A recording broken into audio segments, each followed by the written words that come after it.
Good evening, Hamblen County. Today is March the 20th, 2020. We hope this broadcast will keep you updated on important information regarding the status of the coronavirus in Hamblen County. First, we have discovered that we have our first confirmed case of COVID-19 in Hamlin County. Mayor Britton is releasing an official statement on this. As of yesterday, there were 154 cases in Tennessee. Virtually all of these cases involved an individual who had traveled outside of the state of Tennessee. Traveling out of the state seems to increase the likelihood a person will contract the virus. Second, a Hamblen County teacher, Ms. Paula Mallory, is translating each of these videos into sign language for our deaf and hard of hearing citizens. You can find this translation on our website. Thanks to her for doing this for our community and our citizens. Third, school officials have reviewed multiple factors concerning the possible spread of the virus. Declaration of school closures from the state level, concerns expressed by medically compromised staff returning to work, and parents with medically fragile children. School officials do not see any possible way we could return to school immediately after spring break. We are always reluctant to close school, but we don't think we have many options at this point. Also, we want to provide our parents and industry leaders with as much advance notice as we possibly can when we're forced to close. We will be closed through Friday, April the 10th. We will return on Monday, April the 13th if possible. It is very likely we could be out for an extended period of time. It would be our intent to return as soon as possible, but safety must drive every decision that we make. Fourth, the Board of Education office will operate on an abbreviated schedule after spring break. Beginning March the 30th, we will be open 8 o'clock a.m. through 1 o'clock p.m. Please contact us during this time if you need anything. This will include all departments. Fifth, many groups and organizations within the county have come together to collect food for our community, and we certainly do appreciate these efforts. It truly demonstrates the spirit of this county. After this week, it may be better to coordinate our efforts and collect food at a central location. Likely, our response to the coronavirus is going to be a long process. I am concerned that we will have tremendous support at the beginning, but there may be a diminishing of effort after a few weeks. Creating a reserve of food at one central location will help us to ensure that we have a constant supply as we move into the more difficult days. At this point, we would store all food items in the East High School dining area and stage our efforts to feed the county from here. This may enable us to more efficiently and effectively disseminate food throughout the county.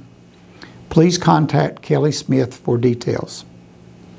Six, please remember the school district is providing free breakfast and lunch to all children in Hamlin County who are 18 years old or younger, starting March the 23rd. Please come by Hillcrest Elementary School to pick up these meals. We will be open at 10 o'clock a.m. and stop at 1 o'clock p.m. We will begin taking meals to our community via bus routes on March the 30th. Seventh, the Hamlin County Health Department is now offering participants of the WIC program the option of receiving their program services and benefits over the telephone rather than requiring coming in for an appointment. If you're interested in this option or want more information, please call the Health Department at 423-586-6431 and press option 0. Eighth, the Regional Health Office has created an informational line for local residents and healthcare providers to call with questions or concerns related to COVID-19 novel coronavirus. Tennessee Department of Health employees and Medical Reserve Corps volunteers will take calls starting Thursday, March the 19th. The information line is listed at the end of this program and is designed to provide callers with trusted information related to COVID-19. Residents with medical questions will be referred to their health care provider. Department of Health has additional information available at their second website listed at the end of this presentation. The CDC has updated information and guidance available online at the website again listed at the end of this broadcast. The information line will be open Monday through Friday from 8 o'clock to 4:30 p.m. Eastern Time. Ninth, county residents who are struggling with electrical bills may contact the Low Income Home Energy Assistance Program for potential assistance. Please contact them at 423-318-6933 to determine if you are eligible for these services. 10th, many have asked about what to do if a staff member was working close to another staff member who had to be sent home because he or she had a fever, cough, or shortness of breath. Employees were questioning whether those co-workers should also be sent home if they were potentially exposed but were not demonstrating any signs of the virus. At this point, health officials are not recommending these individuals be sent home. They should be allowed to continue to work unless they begin to demonstrate signs of the virus. 11th, we had a question concerning who should the elderly, the medically compromised, or other mobile impaired individuals contact if they're struggling with getting food or medication. Please contact Ms. Kelly Smith and we will take care of that particular need. 12th, a parent called about the possibility of various parents creating small day care centers within their home to help other parents during these difficult times. Unfortunately, we are unable to help coordinate any of those activities because of the liability issues. All day care centers must be approved by the state, and we have no authority to recommend personal home day care for children. We met yesterday to collaborate on our efforts to address the coronavirus in Hamblen County. Dr. Tom Thompson, the Chief Medical Examiner for Hamblen County, shared a story about a Vietnam prisoner of war who wrote a book. In that book, he talked about which prisoners had the right personality to survive long periods of time in brutal captivity.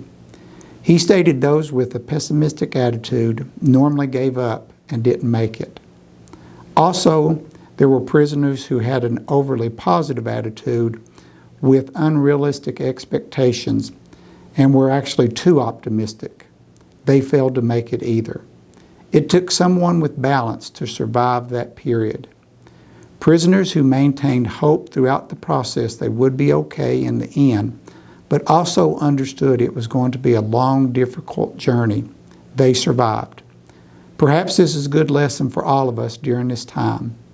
Individuals can't simply ignore the virus and act as if it means nothing, because those individuals are likely to become infected and will infect others. Those who panic and give up will not fare well either. We need to be balanced in our approach to this pandemic. Respect the potential dangers of the virus, but don't become dysfunctional. Follow the basic health guidelines advocated by the CDC and the Department of Health. Maintain social distancing and monitor interactions with others.